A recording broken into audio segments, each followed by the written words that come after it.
Hi, I'm Nicola McGeady and welcome to our Six Nations preview. We're into week 2 now and it'll be interesting to see how things start to unfold, especially for Ireland, who did disappoint last week in Rome. Joining us now with his finger on the pulse, it's Mr. Leon Blanche. Okay, Leon, the first game we're going to talk about is England versus Italy. Italy, the wooden spoon winners of the tournament. Usually they don't really seem to get off to a good start, but last week things seem to have changed against Ireland. That was quite a surprise. Italy really gave a good challenge to Ireland. But do you think England, they seem to be in great form and as the tournament favourites? Yeah, they are tournament favourites, and that was a lot to live up to. Martin Johnson, the pressure was coming on him, but they went to the Millennium Stadium under the lights and performed extremely well on Friday night. That'll give them plenty of confidence. Home at Twickenham, they've everything to lose, where the Italians have nothing to lose. You are right with Italy. They played very well against Ireland, but I do believe Ireland made a couple of uncharacteristic mistakes that won't happen again. Well. We had a lot of injuries, but still, you've got to give credit to where it's due.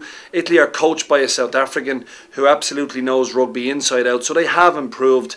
And it's my prediction that they will win a game in this year's Six Nations for the first time ever. They nearly pulled it off last week. They have a couple of easier games at home instead of travelling to pre-tournament favourites. But Italy plus 22 at 10-11 is the bet for me. Okay, now next game, both sides lost last weekend. Scotland, Wales. The odds are looking, well, it's pretty much in Wales' favour. What do you think? Yeah, Wales are slight underdogs. They're getting a 3-point head start. You've got to look at the two games in contrasting light. Wales were at home, got beaten. Scotland travelled to France and put up one hell of a performance. If the Irish team can get anything from Scotland last week, it's that France defending the quick pass, they're not very good. Yeah. So the Welsh are going to look at how to break down Scotland. I thought Scotland were very disappointing through the lineouts and through the possession plays against the French. So the Welsh are going to try and capitalise on that. Scotland have given their coach a massive contract right up until the next World Cup in 2015. So it's a big vote of confidence, but it can also be a banana skin. Now he might sit back and feel comfortable, but I'm going to go with the Scots here. I thought it was a fantastic performance in France against a French side who many believe are coming to the end of their tether. Scotland for me, -3, should beat the Welsh comfortably at home. Okay, well, Ireland will be glad to be back on home ground when they take on France.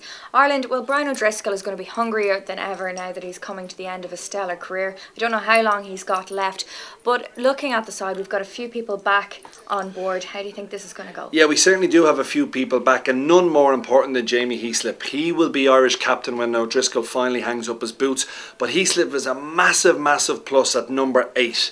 It just gives us that presence, that power that we will need against the French pack. Looking at last week again, France were good. They raked up plenty of points against Scotland, but they also conceded plenty of points. So that should give our boys plenty of confidence. O'Driscoll and Darcy will never make the handling errors that they made last week in Italy. They certainly will rectify that. It'll be a full house come Sunday afternoon at the Aviva Stadium. I actually fancy us to win, and win with a little bit to spare. And you might say, well, how can I say that after last week? The reason being, we'll have 50,000 crazy Irishmen behind them. Come on, the boys in green. The French are not liked when they come over to Ireland, so they won't be given any hospitality. And I think at 11-8, it represents one of the bets of the weekend. Ireland at home on Sunday. Maybe it's my heart ruling my head a little bit, but I saw cracks in the French defence last week that I hadn't seen in previous Six Nations tournament, especially against one of the weaker nations. Forgive me, Scotland, but you are one of the weaker nations in the Six Nations. So I think our boys can rectify all the problems of last week, get a home win, and set ourselves up for a real crack at this year's Grand Slam. Okay, so Leon Blanche thinks the boys in green are back. Fingers crossed he's right.